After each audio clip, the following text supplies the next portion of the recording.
Hey, how's it going? My name's Dalton Brown. I'm here with BC at BC_Houston1. We are here for a Thursday edition of Touch 'em All presented by Sports Map Elite.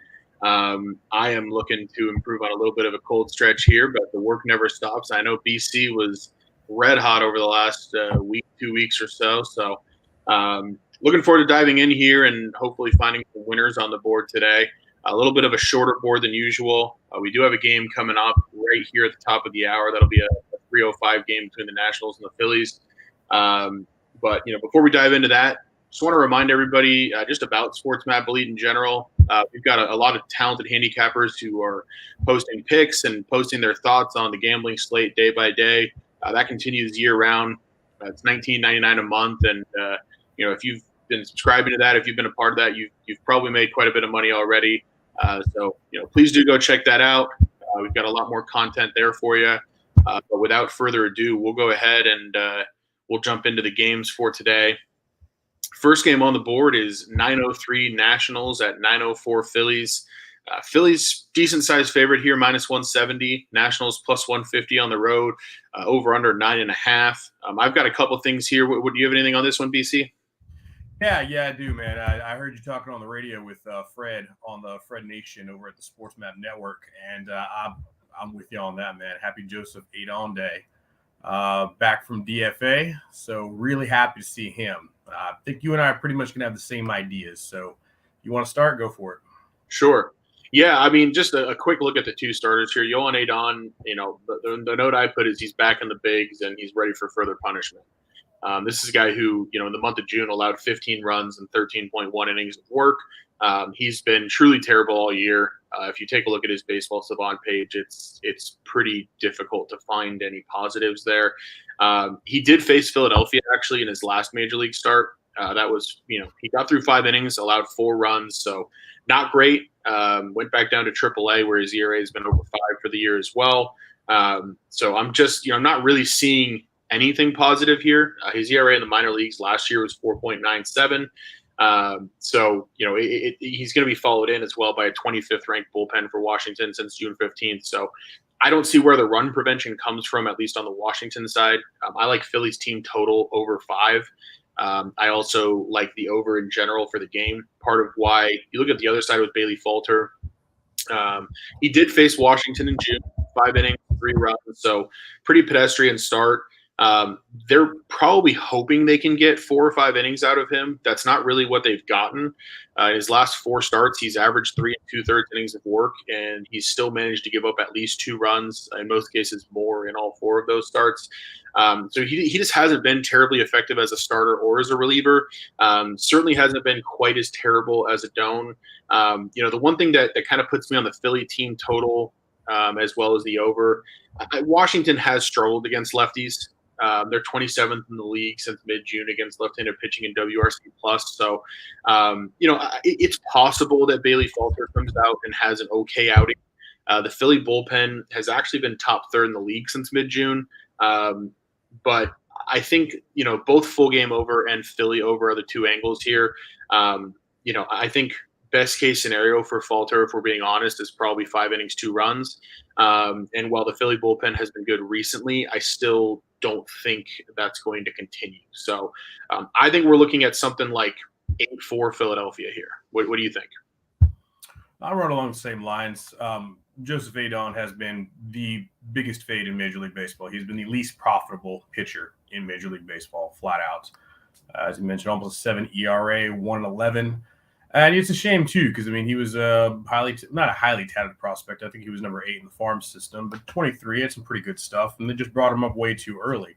Now it looks like he's going to stay there, much to our benefit as far as our bankrolls go, because the word is that he's the sacrificial lamb. The Nats organization don't want to option any of their other farm arms, which I suppose why not? The season's completely lost. Nationals are terrible this season. They can't keep Soto healthy, which has been their only bright spot, really. It makes perfect sense. And he's been destroyed every time. I think only once he did not get beaten by more than 2 runs. And then like 80 or 90% of the time after that, he was beaten by 3+ runs. So he just gets shelled every single time he goes out there. We're getting a break on the price, I think. For the value, there's actually some value. This just easily be $2, because it just with his history and how well the Phillies are, even though they laid an egg yesterday. But we're getting the better price because they lost yesterday with their ace. So Nola was on the mound. I know I took the hit on that one. That was a loss for me yesterday. Yesterday was not a good day. First day bad day I've had in a while, and that definitely did not help. Bailey Falter, decent. I think he pitched 5 innings, allowing 3 runs against the Nats in June. That's the only time they met. Nats significantly worse against lefties, so Bailey Falter probably keeps him in there for a few innings. Foley's bullpen has been good, but you're kind of just waiting for the other foot to drop. They could be exploited again. I'm leaning over, but the run line is also palatable. I'm concerned because this is a getaway game as well for Philadelphia before they head to St. Louis. But since they did get beat yesterday, they need to go ahead and take the series game. So I think we get a concerted effort from the Rumble Ponies today. I like the run line, and I like the game over, and I'll probably put a little something on that team total over as well. I liked your breakdown on the radio there a little while ago, so I'm with you on that. Sounds good. All right, we'll jump into the next one. That's going to be a night game tonight between the Marlins and the Mets. That's 9:07, 9:08 on the betting card. Mets, decent favorites here, -165. Marlins +145 on the road. Over under 8.5. A little bit of juice to the over. Starting pitchers here, you've got Castano and Trevor Williams. I'll let you go ahead and dive in here if you have any action. I don't have any bets on this game, so I'd love to hear what you've got. You said Marlins, correct? Yeah. I hit the wrong banner. I apologize. No, I don't have anything, man. Castano, he's mostly been a reliever. He's not a strikeout guy, but he's been serviceable, kind of that hybrid starter/long reliever role. He's only given up a home run per 9. 3 walks per 9. I suppose it's not bad if he's just strictly a starter. 5 is strikeouts per 9 when you add up the start and the relief appearances. So his Savant page reads that he's a ground ball pitcher, throws that very slow cutter 48% of the time. But he gets elite contact, soft contact, actually, because he doesn't get the Ks or the whiffs. So, he is what he is. He's definitely not Trevor Williams, who just has not been good. 4.8 ERA on the road. He's been used as a starter, then a reliever. He throws that fastball way too much because he's got a bottom 20th percentile in velo and spin, but he does limit the hard hits and the ball flying out. So he's very much a control guy. If his control is there, he's not going to have a bad outing. Like 1-2 innings, maybe he'll probably get you to the 5th, but that control is not there. That guy gets tossed all around the yard. I give the advantage to New York on the starter. He's at least a little more consistent, I think. The Mets obviously have, I'm going to say obviously, but I think they have the higher upside than the Marlins as well. But and the bullpen, I think they got him on the bullpen. It's just not enough on either side to get me to the window. So I don't have anything on this one. Yeah, I'm right there with you on almost all of it. I mean, I think I will say, Castano, the numbers look pretty okay. Obviously the ERA around 2.5 jumps off the page, but he's got an expected ERA over 4, so there's reason to believe that there's negative regression coming for him. I think the same can be said for Trevor Williams. Like you said, he's a guy who's going to stay in the zone. He does a pretty good job of doing that, and if he stays in the zone against Miami, he should have an okay day. There is a pretty big advantage in the bullpen for the Mets. They rank 14th in ERA, while the Marlins rank 27th, dating back to June 15th. But on the same token, Miami's won 6 of their last 7. They're actually playing pretty good baseball. So I'm not really in a hurry to get in front of a team that's playing well that way, especially in a spot like this where, Mets might be a little sleepy. Yeah, we're hosting the Marlins at home, whatever. While the Marlins will definitely be up for it.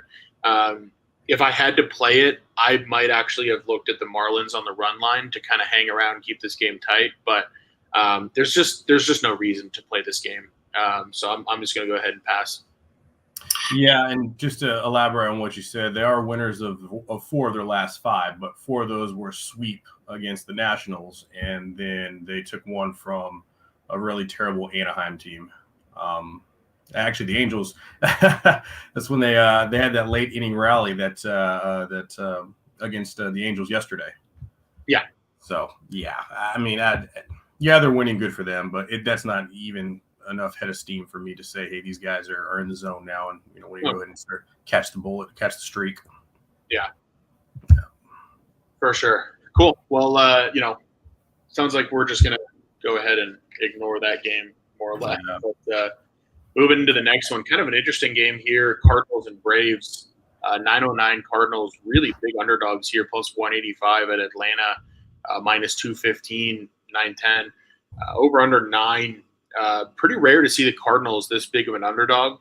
I've got a lean here. I don't know that I'm going to play it, but I might. I'm curious to hear your thoughts on it first. Yeah, that's just straight disrespectful, man. Cardinals plus 185. Ouch. I'll tell you what I do like, though. I do have some action on this game. I like Spencer Strider. I like him a lot, actually. I like watching the guy pitch. He's got a blistering fastball, and it sets up a really filthy slider. But then he goes and drops an 85-mile-an-hour changeup on your ass. I mean, what's this guy doing? Just crazy strikeout numbers. Savant Page shows him he's all got elite stuff. His last few outings, just unstoppable. Struck out 11 Reds, 6 Dodgers, combined 12 innings, allowed 5 hits and 1 run. I mean, the guy's just been outstanding. On the other side, they're countering with Liberatore, another touted prospect. Probably need to stay in AAA just a little bit longer. I think he's only gotten like 5 appearances so far.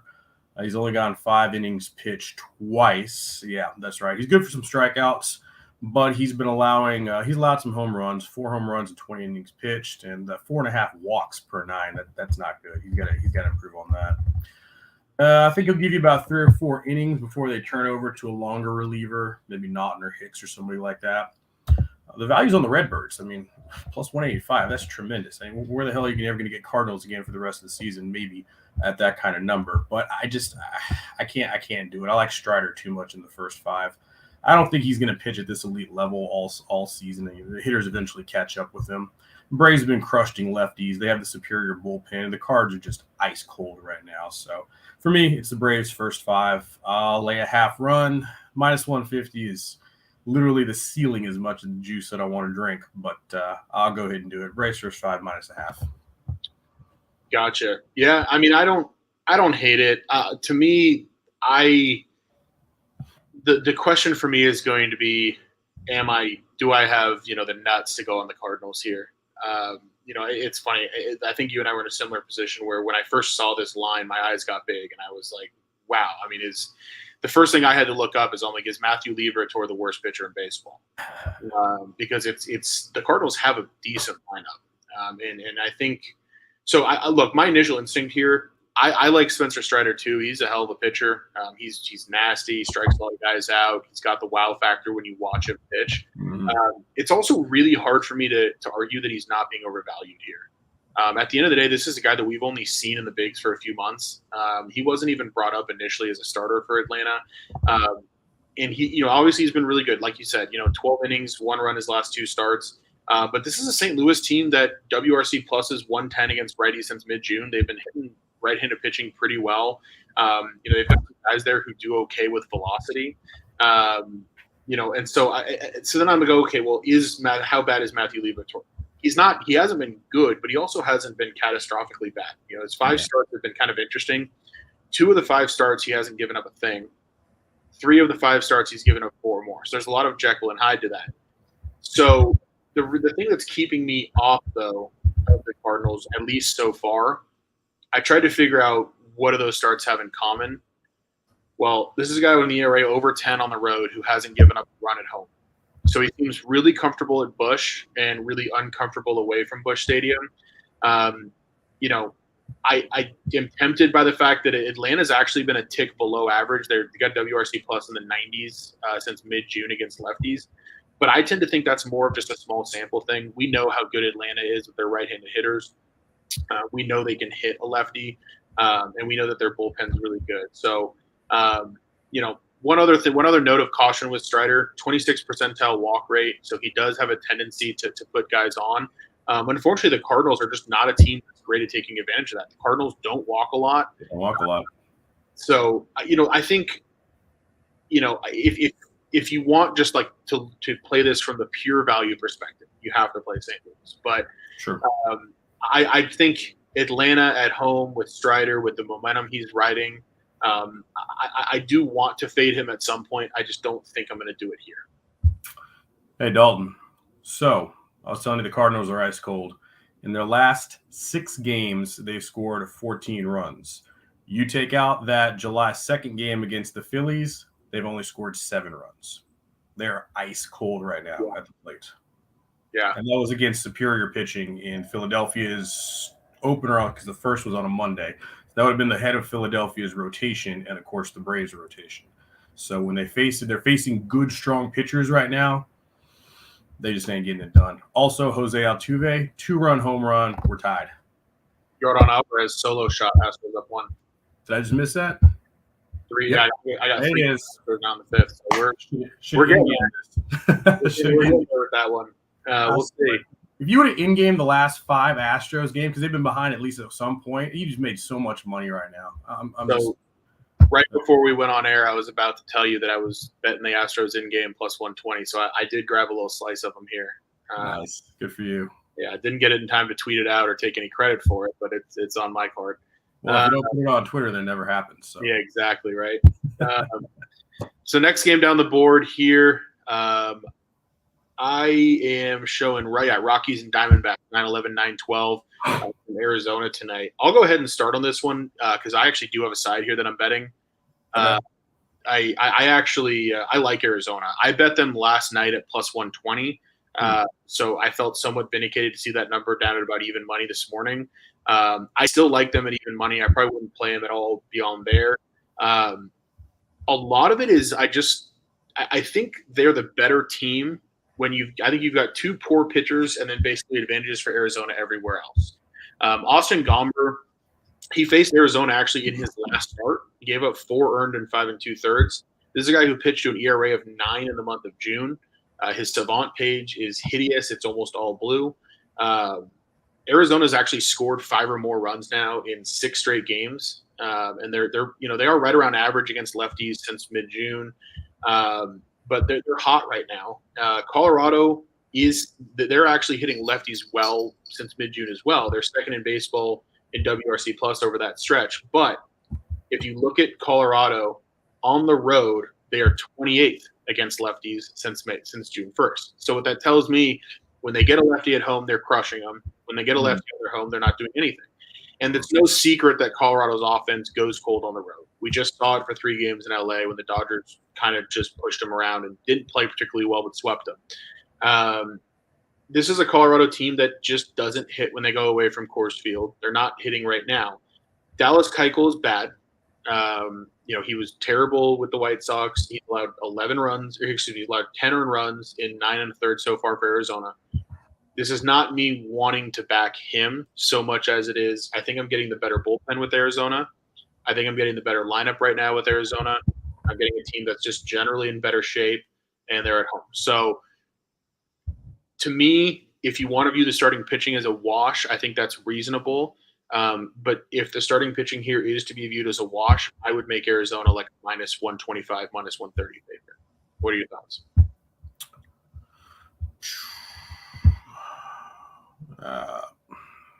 My thoughts are, is this going to be Dallas Keuchel's last appearance in the majors? He was DFA'd by the White Sox, 7.89 ERA. He's been with the Snakes for 2 starts, 9.64 ERA. The walks are just the worst, 6 per 9. He's just allowing so much free traffic on the bases. And he's always been a pitch to contact guy, even when he was in the Cy Young contention here in Houston. But he just completely lost his control. His control aside, the fastball, velo, and spin is bottom percent. He's the worst, bottom 1%.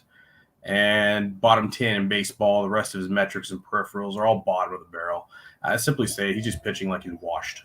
Honestly, I don't know any nicer way to say it. If he was a young man, I'd say he's still got a chance to work it all out, in the minors, but he's not. He's 36, 37 now. I think this is going to be the end for him. One bad performance tonight against the Rockies, and I think that's pretty much going to be the last we're going to see of the Beard. Now, that being said, he does have a very favorable matchup. Rockies on the road have always been an auto fade, 12-26. Lately, they've been hitting like trash, 75 WRC plus. Gomber, not someone you really want to put your money on either. But to your point, Diamondbacks plus 126 WRC plus on the alternative. If you want to take Arizona, that means you have to bet on Keuchel. But Gomber, I think, is probably not going to be able to keep the Snakes down either before handing it to a bullpen that's just been tragic. There's too much uncertainty here, and there's too much suck from top to bottom on both sides. I'm looking at the over here. Both are one starter might be okay. Bullpen ERAs are 24 and 28 expected, are just as bad for both the Rockies and the Diamondbacks. I'm going to go with the better hitting team right now, and I'm going to be small on the Diamondbacks. Give me the Diamondbacks team total over 4.5. I think they get after Gomber and that atrocious Rockies bullpen since they're not at Coors Field. I actually think I'm going to add that. I think that's a good one. Because when I first glanced at this, I was, I'm like, okay, over, right? I mean, you look at Gomber and Keuchel over 9.5, and what kept me off the over is just the Rockies' offense on the road. I just watched 27 innings of them in LA, and it was, my eyes were bleeding watching that offense. Yeah, exactly. Are they going to help carry the weight? Probably not, but I can count on the Snakes to at least get some good hitting going, especially with the numbers they've been putting up all against righties in the past 2 weeks. I feel pretty good about that. And even if Gomber goes out there and has a good day, the bullpen sucks. There shouldn't be any reason the Snakes don't get at least 5 or 6 runs tonight. Yeah, and like I said, they've scored 5. They've scored 5 or more in 6 straight, so they've been doing it. There you go. Might put another unit on that. I didn't even catch that. All right. We are heading out to God's country, Los Angeles, California, for Cubs Dodgers. This is the start of a 4-game series. Nice soft spot here on the schedule for the Dodgers. I've been kind of really enjoying it. Obviously, I just skipped over Giants Padres, didn't I? Well, we'll go back to it. That's my bad. I skipped right over Giants Padres, but we can go. I was just checking. I was like, damn it, did I put the wrong banner up? No, that's on me. We can go right back to it. I got a little excited about my guys here. But yeah, so we'll go there first. Giants Padres, fascinating pitching matchup. Padres minus 135 at home, Giants plus 122. This is the 913, 914 on the betting board. Logan Webb and Joe Musgrove. I have some thoughts. I have a lean. I don't quite have a bet. I'm curious to hear what you got to say. I have thoughts, but no bets. Got it. I'll run through mine real quick. I don't have too much on this. It's a pitcher's duel, obviously. I'm not going to sit here and gargle Musgrove because, he's a Cy Young candidate, rightfully so. Webb 7.3, 3.13, ERA 1.3. Whip, pardon me, his peripherals are even stronger. Bro, the problem is the Padres have been bad. They've been so flipping bad lately. Losers of 8 of 10. The Giants just as bad almost. Broke their 6 or 7 game winning streak after scoring 5 in the last 2. And they're set versus Arizona, which we mentioned on that earlier. They were down multiple runs the entire game. I lost the under on that late game, on that late rally, so I'm pretty sore about that. But looking at the matchup, the Giants had more success against Musgrove than the Padres have against Webb versus Musgrove, according to MajorLeagueBaseball.com hitter splits, the expected 150-ish plate appearances, 2.275 batting average, 497 slugging, 359 WOBA. So that's not bad. Really isn't bad. You factor in his Musgrove, it's pretty damn good. And they're probably going to be expected at least hitting better than just about any damn team in the majors, with the exception of maybe, your Yankees and your Red Sox and your Dodgers, or Red Sox, Astros and Dodgers. Webb's allowed to only 5 runs, racked up 15 strikeouts over 15 innings in his pitching twice versus San Diego, this season. He got the win in both of those. So the Giants bullpen is significantly better in June than the Pods, as well as ERA and WOBA. And again, the Padres are just terrible. I don't have a play on this game. It should be a fun one to watch if you like good pitching. But at the current form, I think the Giants are a little less sucky right now than the Padres. And the hitters have a little better upside against the other ace on the mound. So at the value plus 125, I lean Giants, but I don't have anything. What you got, man? So I lean the other way, actually, here. Okay. Which I feel like we don't disagree on too many, so it's kind of fun. Not too often. Yeah, so here's why. I think Musgrove is actually a little bit undervalued here after his last start with the Dodgers, where he picked up the loss. Outside of the 2 home runs by Justin Turner, he was lights out. He did face San Francisco in May and absolutely carved him up for 7 scoreless. I think San Francisco is a team that is in a little bit of a free fall toward the mean after what happened with them last year. And I think Logan Webb, while he's still very good, I think we're kind of coming back to equilibrium with him where he's a very good starter, but he's not necessarily an ace. This is a guy, he's got an expected ERA this year around 3.5. That's good, but it's not, Joe Musgrove territory in terms of what we've seen this year. So I actually think that I actually think Musgrove is a decent advantage over Webb. You mentioned that San Diego's bullpen has been worse since the start of June. But if you look at since mid-June, San Diego's bullpen has actually been like a solid amount better than San Francisco's. And also since mid-June, Padres are, I think, about 15, 20 points better in terms of WRC plus against right-handed pitching than the Giants have been. They just got Machado back a couple games ago. I know the Padres aren't playing very good baseball right now. Neither team really is. But I actually lean pretty hard towards San Diego here at home. Reason for me, I think I give them the small bullpen advantage. I give them the small lineup advantage in the platoon splits against righties. But it's interesting that because it sounds like you were looking back to June 1st, I was looking back to June 15th, and those two tell different stories. So what that tells me is that we probably don't know. The truth is probably somewhere in between. I was actually considering laying minus 130, 135 with San Diego. I think you've talked me off of that.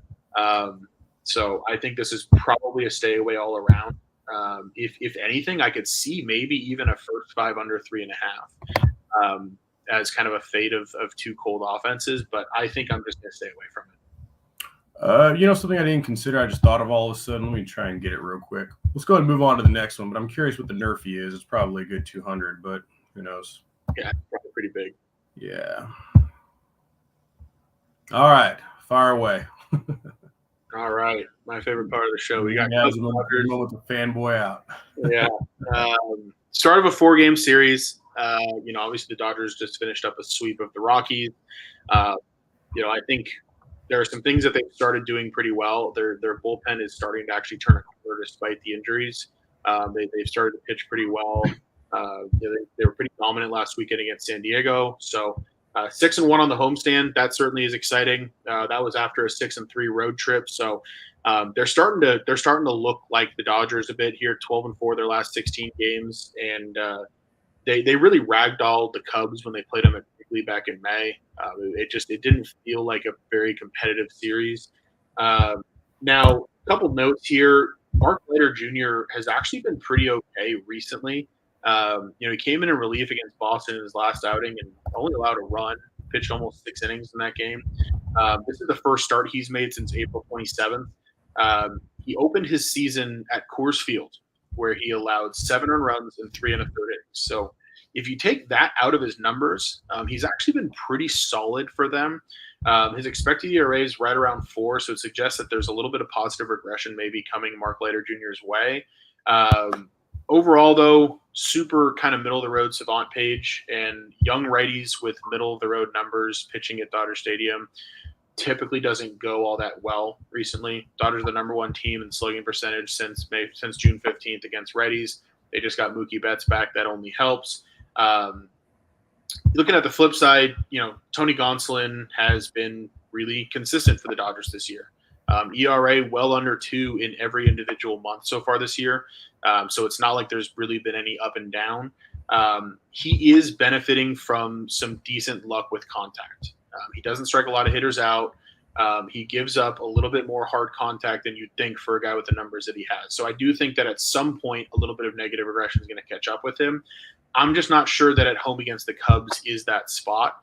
He's got an ERA of 0.88 at home this year. He loves pitching there. He's only faced the Cubs once in his career. That was last year through 4 innings, give up a run.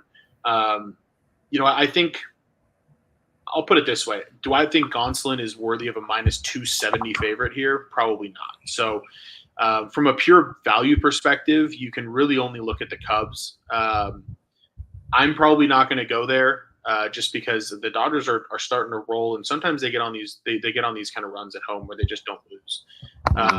But I think if you're looking for a bet here, you can really only look toward the Cubbies on the money line. I'd see it differently, sir.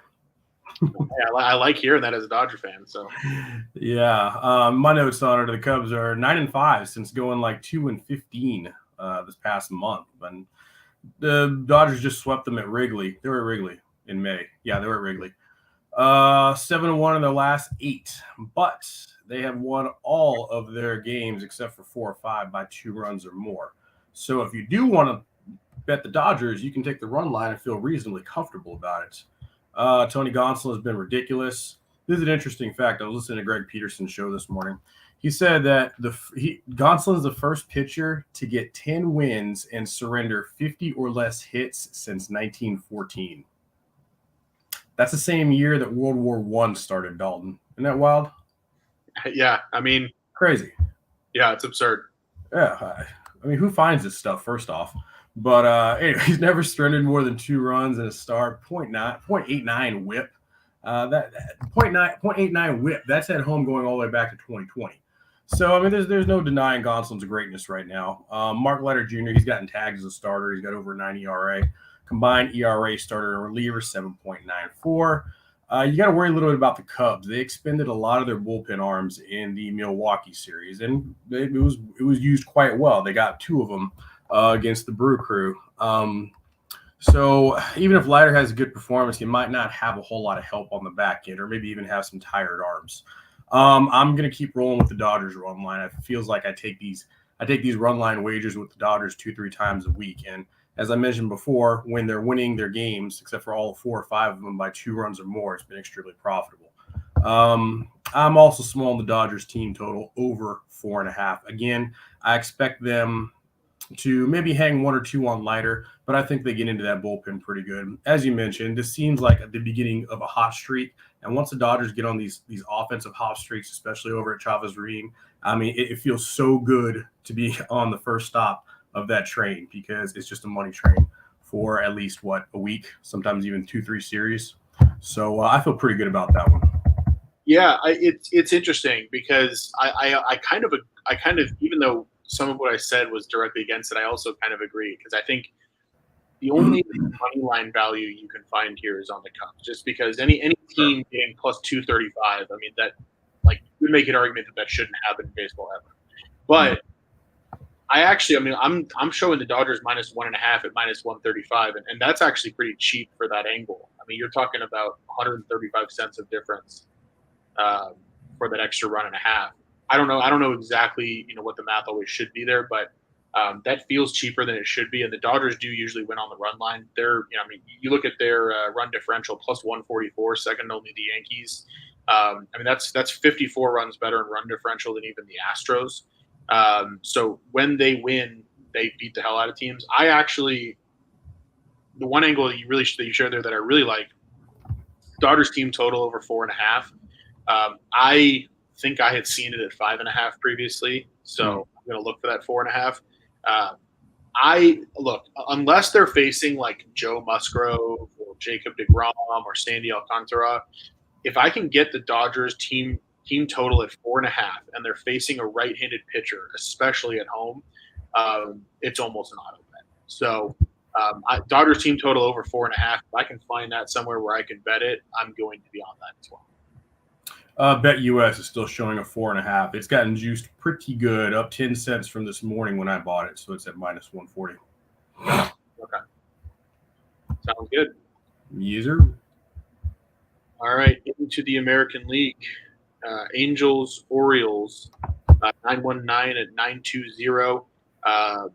Interesting game here from Baltimore. I've got a bet here, over under 8.5. Game is lined close to a pick'em. I shared that bet with Fred on the radio just now, but you want to go first? Or you want me to dive in with my play here? No, yeah, go for it, man. You were on a roll on the Fred Nation show, so keep on going. I loved it. Sounds good. I love the Orioles. I've got them at minus 108 here. I would play them probably up to about minus 120 in this spot. And I'll start with the ugly. You don't like Jordan Lyles is not a guy who I'm eager to bet very often. He's obviously nothing to write home about. But the Angels are terrible against righties. they're 29th with a WRC plus of 72, so that's 28% below average against right-handed pitching since June 15th. Baltimore with a clear bullpen advantage here. The Baltimore bullpen has actually been pretty lights out recently. Oh yeah, and they're off an off day. I was actually pretty tuned into their series in Minnesota because I was up in Minneapolis this weekend.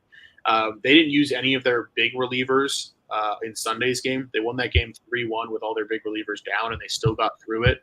So guys like Felix Bautista, Jorge Lopez have two days off. The rest of the team all had the day off yesterday, so they come in fully loaded. It's a good unit. And then I look at the other side, Cole Silseth on the mound for the Angels. He's allowed 2+ earned runs in 4 straight starts. And you think, okay, well, 2+ earned runs, that's not too big of a deal. But he's averaging less than 4 innings in those starts. His ERA was 10.5 in his 2 June starts. His numbers in the minors look okay. They look pretty good, but those have been in AA. So it's just hard to really compare that. And I'll say this, he might do okay. Baltimore is not necessarily a team that destroys righties. They're right around average against righties. But I think whenever that bullpen comes into the game, or both bullpens come into the game, you've got a big advantage for Baltimore. So in order for this game as a pick'em to make sense for me, the Angels would have to have a big advantage on the mound. If anything, I think the Angels have a small disadvantage on the mound. Therefore, I make this game Orioles -140, -150. So give me the O's at -108 at home. Awesome. I'm going to get a little more ballsy than that. O's are on a 4-game streak. I believe if they win 1 or 2 more, that's going to tie their best record as far as winning streaks go since 2019. So that's pretty good. Offense is looking well. They scored about 20 runs in their last 3 games, swept the Rangers, which is a mediocre club. I think the Rangers are respectable now after being just terrible at the beginning of the season. What can I say about the Angels? You had already mentioned they're ice cold. They're coming in from Miami losers in that series versus the Fish. Silseth, it's not really who the Angels want out there. He's a true rookie. In fact, he didn't even play in AAA.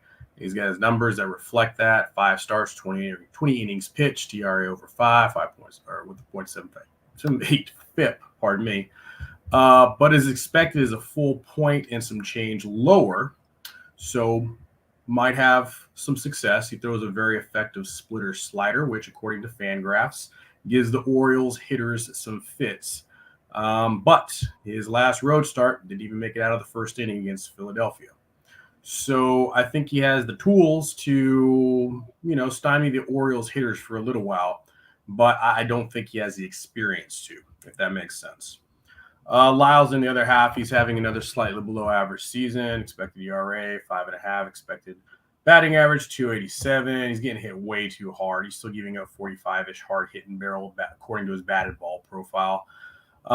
He's benefited from Camden's new dimension. He's actually been pretty decent at home, much better lately. 2.29 ERA, 2.5 FIP. He's coming off his best start of the season versus the Twinkies, and that was on the road. He allowed 4 hits and 1 earned in 6 1/3 innings pitched. So I think he's primed to have a good start tonight at home, especially against these ice-cold Angels. So advantage Lyles. That could blow up in our faces. Baltimore has not hit righties well, even at home, but Angels hit righties even worse on the road. In fact, I think except for the Tigers, they have the worst WRC against righties in the last 2 weeks at a negative number. That's wild. So it's got to be the O's tonight. I'm betting the hitters in the bullpen are going to – the hitters match up and the bullpen, which has been outstanding for the O's, not just the month of June, especially the past 2 weeks. I think they're going to get us there. Angels as a whole are just fade material as long as a Japanese-born baseball player with number 17 is not on the mound. And I think it stays that way, at least until the Angels melt. I like the first 5, -0.5. And check this out, man. I'm going to do the Orioles run line +170. Yeah, I mean, I like it because the advantage only gets bigger for Baltimore as the game goes along. I think it's one where I might dip on both, money line and run line there and make a little extra. Yeah, I mean, the Angels are Some of this is just me venting, but that team down in Anaheim that doesn't play in LA, you think about public perception, and I think public perception doesn't come to mind quite as much when you talk about baseball betting as it does in, let's say, the NFL or even college basketball once you get March Madness and all that. But the Angels are a team that is kind of uniquely public in baseball, where you're constantly hearing about Ohtani's last 450-foot home run. MLB has like special things they do on Instagram when Trout homers. There's a lot of buzz around them virtually all the time. Yep. The reality is they're bad. I took the under on their win total preseason, and even when they were 27-17, I wasn't really a buyer. But you look at what they've done since then. I mean, the Orioles have a better season-long record than they do. They're one of the worst teams in the American League. Realistically, they should be selling pieces that aren't Trout and Ohtani at the deadline. Of course, they won't, because that's not how Artie Moreno wants to do things. But they don't have pitching. They don't really have. I mean, you look at 5 through 9 in that lineup on a nightly basis. It's as bad as any team you'll see in the league. I mean, it looks like something you'd see from Oakland. So Yep. I think the Angels are a team that I am selectively looking to fade almost always right now because the perception on them just doesn't match the reality. 100%.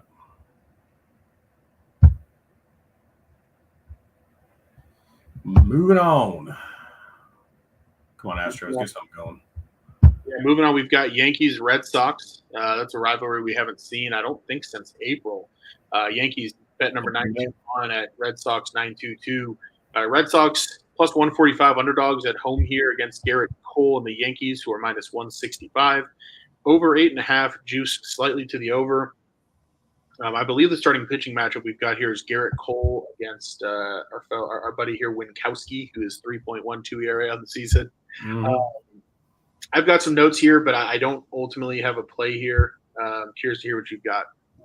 Yeah, I'm not going to have a play on this. Garrett Cole, he's turned things around pretty good. Maybe they need to check his hands a little more closely. Just throwing that out there.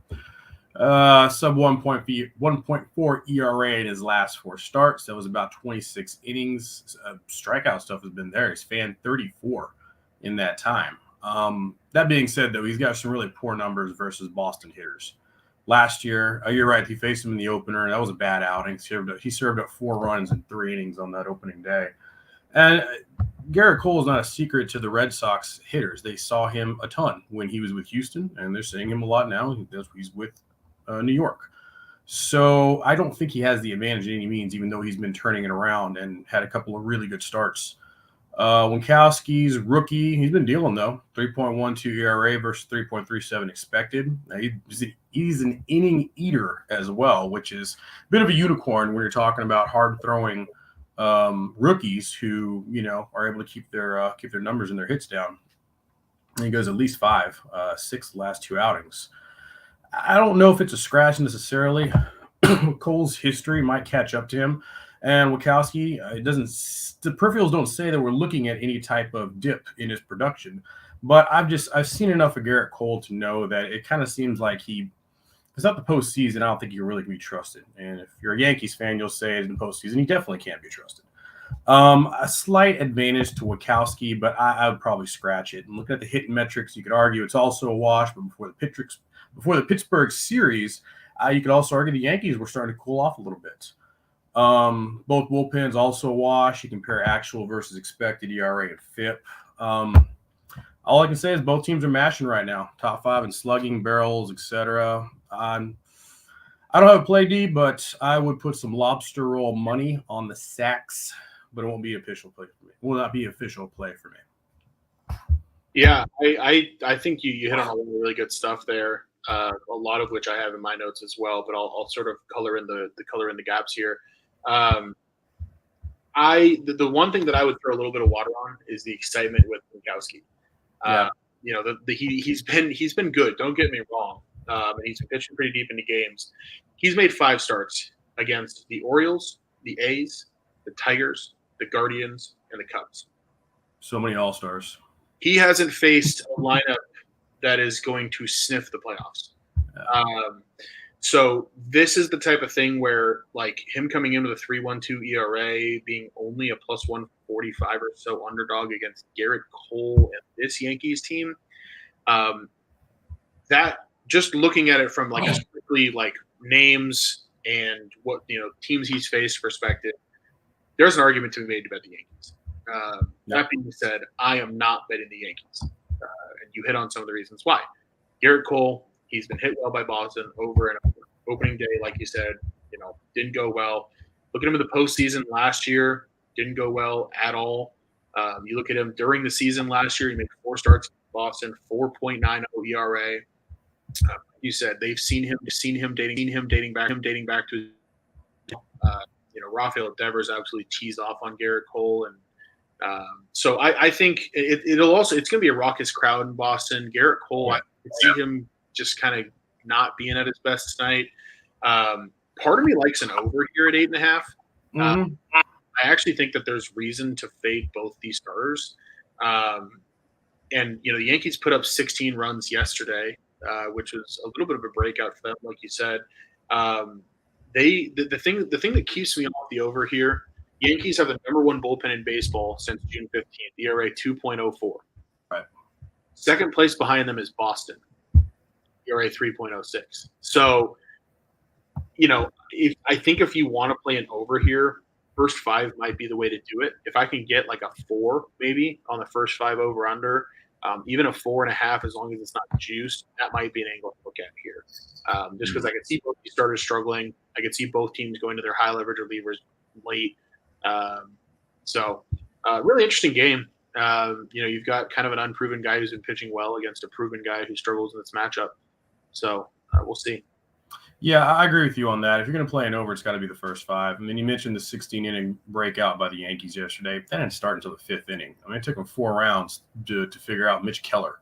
If it takes them that long to figure out Wachowski, then there's no way that under cashes. But like you said, I think that the pressure of playing over there in Yankee Stadium and everything that brings, and I'd like to go to the game, as a neutral fan, just to see all the craziness out there with the bleacher creatures and whatnot.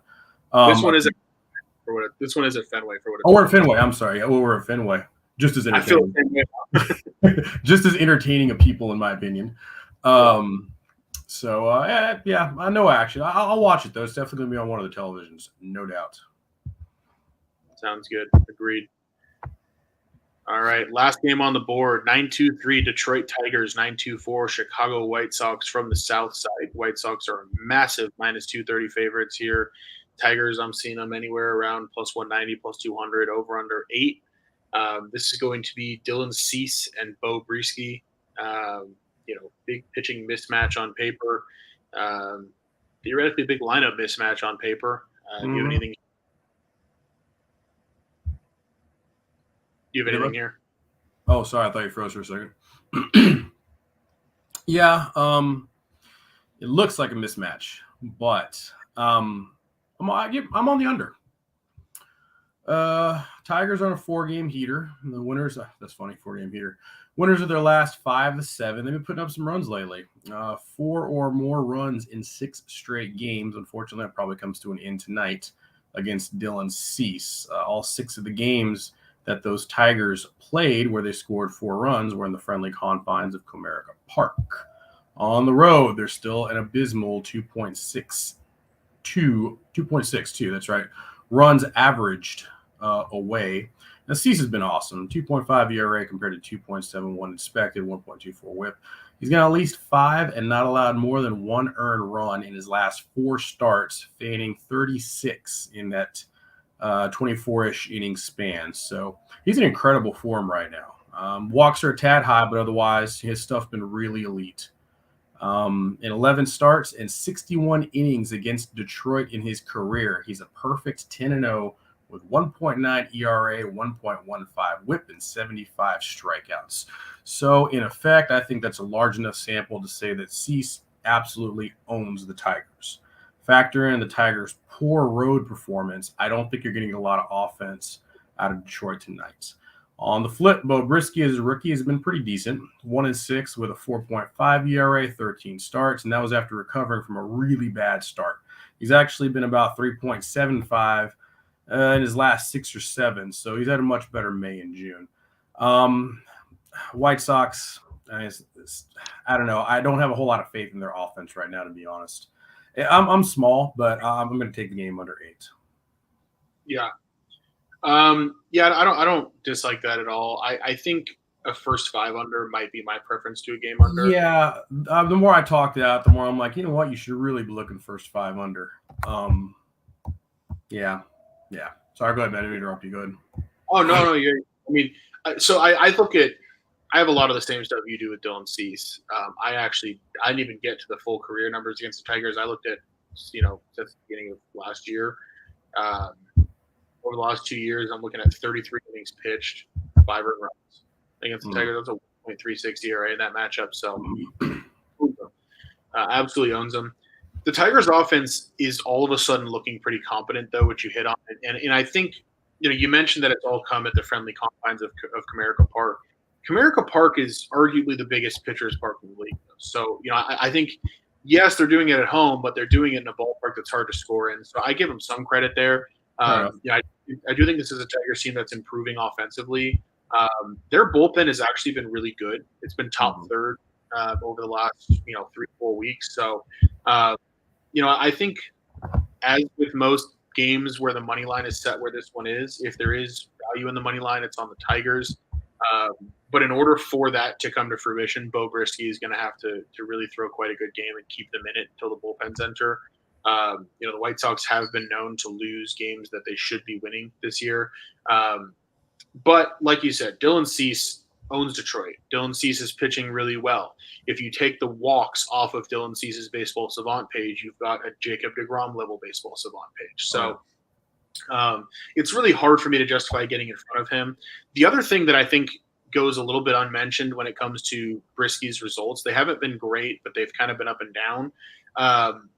But his Savant page is like Yoan Adon level bad. It's rough. He's been getting hit a lot harder than the numbers show. I really wanted to play the White Sox first 5 run line. I don't see how they don't lead through 5. Problem is, I'm seeing that at -160. And while I think they have a huge advantage here, they're just not a team that I trust with all that much of my being. So I don't know, man. I mean, first 5 under maybe. White Sox run line maybe. White Sox full game run line is only -120. That's a bit more palatable. But the problem is that I can see why, right? Like, I think there's a bullpen advantage here for the Tigers relative. So it makes sense that first 5 run line is way more expensive, and I think it just kind of keeps me off the game altogether. Yeah, I mean, you can't argue with that. I'm looking at Brisky's Savant page right now. That is brutal. Yeah, it's bad. That is brutal. That reminds me of my truck's AC right now in the summer Houston. Everything to the left, cold as possible. It's funny. I actually neglected to mention it's on my Sports Map Elite card for today. I do have the White Sox. I bought it -150. As I mentioned before, 150 is about as much juice as I'm willing to drink. So I am on the White Sox -0.5. So if you jumped in around 12 o'clock when I finalized that portion of the card, then hopefully you got that, because it's the juice is a little out of control now. You can't lay 160 and 165, even with Dylan Cease, because who knows if the offense is going to be there or not for the White Sox. But yeah, I mean, I'm still on the under. I have faith in both bullpens. If we don't get that under, it's because the White Sox just annihilated Bo Brisky. Hopefully not to the tune of 8 runs before they get somebody else in there. Yeah, I'm feeling pretty good about that game under 8. I'm going to stick with that, and I did play the White Sox -0.5. And I did want to give you a heads up. Check this out. Giants at Padres. Nerfy is only -155. Not bad. That's definitely, I mean, that's still more juice than I almost ever want to put on something, but Sure. You can certainly make a compelling case there. Yeah, I've got a little half unit on it. I think I would easily put that at -180, 190, 200 wouldn't surprise me either. So -150, I think this is a pretty good value. Sounds good. Well, that's the full slate. That's it. I'll go ahead and run through the bets that I've got here. Really light for me in terms of bets. And I might end up adding a couple things on SportsMap Elite before these games start. I'm going to kind of keep diving in. There are a couple leans that I might act on, but overall, I've got Washington, Philly. That game's underway now. I've got that game over 9.5. I've got Philly's team total over 5. I think they're going to get to Adone. I've got the Arizona Diamondbacks. I got them at plus 120. I like them at even money as well over Colorado. I also have Arizona's team total over 4.5. Hopping on with you there. I like the O's minus 108. And as far as plays, those are the bets as of now. We'll see what happens from there. What do you got? Excuse me. Today I'm on the Phillies run line. I'm also on the Nats and Phillies over 9.5. Cardinals and Braves. I like the Braves first 5 minus 0.5, and game over 9. Diamondbacks team total over 4.5. Cubs and Dodgers. Give me the Dodgers run line and the Dodgers team total.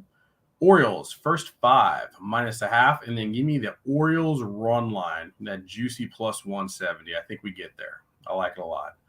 White Sox. I'll take the first 5 minus 0.5.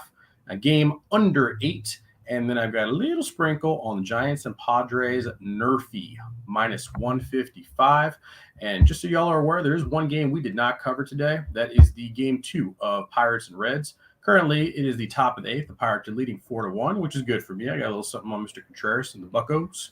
So hopefully that cashes and we look good there. But if Dalton or I see anything that we like with the starters, and once we see what the bullpen usage was in this game for Pirates and Reds game number 2 this evening, you can catch it over at SportsMap Elite, sportsmapelite.com. All righty. Well, awesome. Sounds good. Looking forward to watching the games tonight. And, keep your eye out for our content coming all weekend up until we go back live next Tuesday for some more bets. So in the meantime, don't forget that, anytime you poll the Angels, the Los Angeles Angels, a little piece of me dies. So try to do your best there, folks. But otherwise, appreciate y'all's time, and onward we go. Later, guys. Have a great weekend.